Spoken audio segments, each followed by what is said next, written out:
about a fake marriage. It's about discovering something real in the most unexpected way. Let's begin. The acrid scent of smoke still clung to Jennifer Bennett's tightly braided hair as she stepped out of the burning warehouse. Her body, sweat-soaked, steady, and strong, carried an unconscious teenager away from the chaos. The silver beads woven into her braids caught the early morning light, tiny sparks against the backdrop of ash and flame. At 30, Jennifer had saved more lives than she could count, but every rescue still hit her like the first, heart pounding, adrenaline coursing. "Got another one," she shouted to the medics already waiting. Her amber brown eyes swept the scene, scanning for anyone still in need of help. The blaze had ignited just before dawn, and Engine 14 had been first on the scene. After the debriefing at the station, Jennifer collapsed onto the bench in front of her locker, exhausted, satisfied. Anita Baker's soulful voice poured through her earbuds, her way of grounding herself in a life filled with chaos. Then her phone buzzed. A new email. She glanced at it and her breath caught. First Responders Housing Program. Final notice. Jennifer had been eyeing the program for months. A shot at homeownership, something stable, safe, something hers. But the one condition? Marriage. What a cruel twist. She could charge into burning buildings without flinching. But marriage? That word alone brought back memories of hands that once promised to protect and ended up doing nothing but hurt. Jennifer had just finished splashing water on her face after the debrief when a knock sounded at the door. "Bennett," Captain Monroe called out, "your old boss is waiting in the lounge." She frowned. It had been 6 months since she resigned from her cybersecurity job. She had once led the risk analysis team until she was pushed out for speaking up during a board meeting. Since then, she'd cut all ties with that world. But when she walked into the lounge, time stopped. Chris Miller, CEO, former soldier, her ex-boss, and the man who'd made her question everything, stood waiting like a ghost pulled from her memory. Pressed shirt, neatly styled black hair, and those familiar green eyes clouded with fatigue. "Jennifer," he said, voice low but urgent, "I need to talk to you." She crossed her arms. "I thought we'd said everything that needed to be said." Chris sighed. "I was wrong. About a lot. The system you warned us about. It's cracking. I need you back." Jennifer shook her head. "I don't work for you anymore." "You don't have to," he replied. "But you can help. I'm ready to confront the board. But I can't do it alone." She narrowed her eyes. "Why would I help you?" Chris hesitated. "Because you need a place to call your own, and I need you to help make things right. If we got married, you'd qualify for the housing program, and I'd have the expert who can fix this mess." She stared at him. "Did you just propose a fake marriage?" He nodded slowly. "Just for a while. No strings. Unless we find a reason to tie them." City Hall was cold and quiet in the early morning light. Jennifer stood in front of the mirror in the waiting room, adjusting her crisp white blazer dress. Her fingers found the silver beads in her braids, a nervous habit before every big moment. Chris waited just outside, looking like he was about to walk into a corporate strategy meeting. Gray suit, deep-toned tie, hair perfectly swept back. He glanced at his watch. "Housing program deadlines in 3 weeks. We stay on schedule?" he said, voice steady. "Unless you're having second thoughts?" Jennifer asked, her fingers cracking knuckles quietly. "No," Chris replied, though there was tension in his eyes. "Unless you are." "I've run into burning buildings. A fake marriage doesn't scare me." Inside the officiant's room, everything moved quickly. No vows, no guests, no sentimental ceremony. When it came time for rings, Chris pulled 2 simple gold bands from his pocket. "They were my grandparents," he said gently. "My grandfather gave them to me before he passed. Told me they belonged in a marriage built on trust." Jennifer hesitated. "We can't use family heirlooms for something fake." "Then let them be used for something good at least." They exchanged rings. No kiss, just a handshake, but their fingers lingered longer than necessary. "Congratulations, Mrs. Miller," the clerk said, stamping the certificate. "Bennett," Jennifer corrected without pause. "I fought hard to keep my name. I'm not losing it to a marriage that isn't even real. Chris nodded, offering a flicker of a smile. Bennett it is. Chris's townhouse in North Atlanta was just like him, tidy, structured, and meticulously controlled. When Jennifer moved in, she felt like a splash of color bleeding across a grayscale canvas. Your room's upstairs, first door on the right, Chris said in his even tone. I cleared it out. You can change anything you want. As long as I don't touch your office? She asked, half joking. Exactly, he replied. Also, a few ground rules. They sat across from each other in the kitchen, one with black coffee, the other with a fruit smoothie. No touching personal belongings, Chris began. No digging into personal life unless necessary, Jennifer added. No guests at the house. No emotions interfering with the arrangement. Both nodded. Clear terms, no complications, but real life has little regard for neat contracts. Jennifer soon noticed Chris had a strict 5 a.m. routine, French press coffee, soft jazz, and a military-level morning ritual. She used to think he was the kind of man who needed no one, until one night she came home exhausted after a long shift and found the kitchen light still on. Chris sat slumped over his laptop, 3 cold coffee mugs around him, but what caught her eye wasn't the fatigue. It was the sheet taped to the fridge, her shift schedule, printed and carefully placed next to a list of her favorite takeout spots. I figured it'd help to know when you're home, he said simply when he saw her staring. Jennifer didn't reply, but that night, instead of going upstairs, she opened the fridge, pulled out noodles and vegetables, and started cooking. What are you doing? Chris asked, genuinely surprised. Making dinner, she said. You need something besides coffee and protein bars. He smiled, the first one she'd seen since moving in. Light. Real. A little awkward. In the days that followed, they shared more. Lazy breakfasts after night shifts, R&B echoing through the kitchen, arguments over whether spices should be arranged by color or alphabet. And then one night, Jennifer danced while cleaning, earbuds in, hips swaying to the beat, and Chris stood silently at the doorway, watching, not saying a word.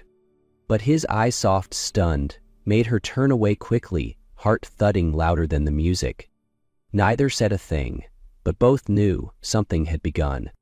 2 weeks after their courthouse wedding, Jennifer received the formal invitation from her chief, the annual fire department gala at the Grand Regency Hotel. She was an honored guest, and her husband was expected to attend. This is a big deal, she told Chris over the sizzle of stir-fry. Everyone I work with will be there. They know me better than anyone. If we don't get this right, they'll see through everything. Chris looked up from his laptop. Then we practice. That evening, under the golden kitchen lights, he held out a hand. One dance. To rehearse. Jennifer hesitated, then placed her hand in his. To her surprise, he was a graceful dancer, steady, thoughtful, not stiff. They'll ask how you proposed, she murmured as he spun her gently.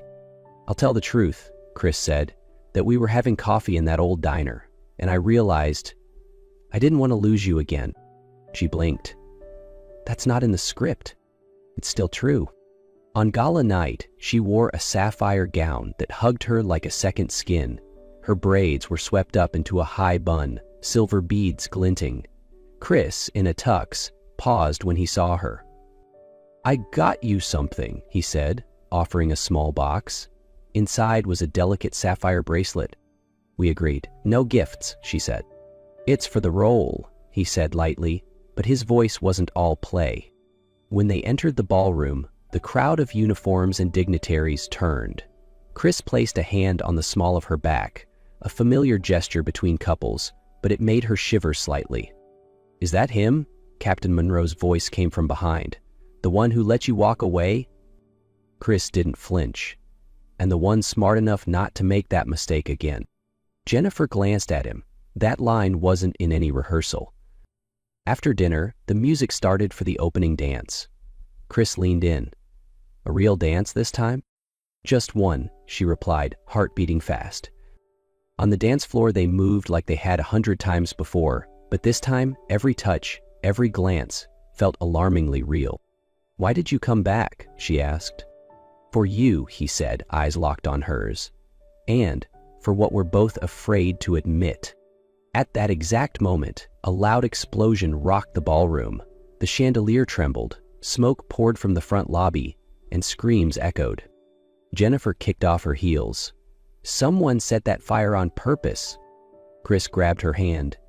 It's us. We're the target. Smoke poured into the grand ballroom. Shattered glass littered the floor. The fire alarm blared in deafening pulses. Instinct kicked in. Jennifer didn't think. She moved. "Captain Monroe," she shouted over the chaos. "We need immediate evacuation. Use the side exit near the kitchen." Without waiting for a response, she kicked off her heels, tied her braids back, and charged into the crowd. "Police are on their way," someone yelled, but Jennifer knew. Every second counted. She pulled a wounded server towards safety, guided an elderly couple down a service stairwell, but as the crowd thinned, one terrifying thought clawed at her chest. "Chris, where is he?" She bolted toward the lower level, the hotel's network hub. Chris had mentioned he'd brought his laptop with sensitive evidence. If he stayed to secure it, the door to the server room hung open. Smoke rolled out in thick waves. Jennifer crouched low, moving with the precision of a seasoned firefighter. "Chris," she called, voice raspy, "answer me." A faint cough answered her. She found him slumped against the wall, tuxedo singed, dust and smoke staining his shirt. In his hands, the laptop, still protected. "You weren't supposed to come in here," he croaked. "And you were?" she shot back, eyes burning from smoke. "And something deeper." She knelt, checking him over, bruised, dazed, but alive. Relief hit her so hard she nearly swayed. Chris looked up, green eyes meeting hers. "I thought I'd never see you again." She gripped his hand. "I'm not letting that happen." Then, between the smoke, the noise, the panic, they leaned in. The kiss was fast, fierce, and real. Not for the cameras, not for the program, just them, raw, scared, and finally, honest. It wasn't part of the arrangement. It was the truest thing either of them had done in weeks. The safe house sat tucked away in a quiet town outside Atlanta, nestled between pine trees and the scent of damp earth. Chris sat on the sofa, arm bandaged, eyes tired but fixed on Jennifer as she paced the living room. She checked windows, locks, outlets, every detail like a second skin, like someone always ready for something to go wrong. But the tension wasn't just from the danger outside. "I can't sleep," she said softly, not turning around. Chris stood, approaching slowly. "You still don't trust me?" "It's not that," she replied, taking a deep breath. "I once trusted someone. He made me believe needing someone was weakness, that being independent was wrong, that silence was love." She gripped her sleeve, voice cracking. "When I left, I lost everything, but I've never felt freer." Chris didn't speak. Instead, he pulled out a small leather notebook and handed it to her. "What's this?" "Since the day you moved in," he said. "I've written down every time you smiled." Jennifer opened the first page. Today she sang along to an old song while washing dishes, eyes bright, completely unguarded. Next page, she organizes spices by color, clearly insane, somehow adorable. Jennifer laughed through her tears. Then quietly she said, "I want to try, not for the program, not for the house, for me, for you." That morning, the forest around the safe house felt too quiet. While checking the perimeter, Jennifer noticed something unusual on the motion sensor, a small drone sweeping the area. She rushed back. "Chris, they're here." Chris was already at his computer, encrypting the last batch of files. "I know, they don't want this evidence going public." It wasn't state secrets, but it was damning. Internal records proving Chris's company had sold user data illegally, exploiting system vulnerabilities for massive profit. If exposed, several high-ranking executives would face investigation. "You should go," he said. "I just need a few more minutes to upload the rest." "No," Jennifer said, firm. "I'm not leaving you." They moved to the study, the only room with secure backup. Jennifer locked the door, eyeing the external camera feed. A dark SUV had stopped near the edge of the woods. 60 seconds, Chris muttered. "That's all I need." Jennifer stood by the door, every sense alert.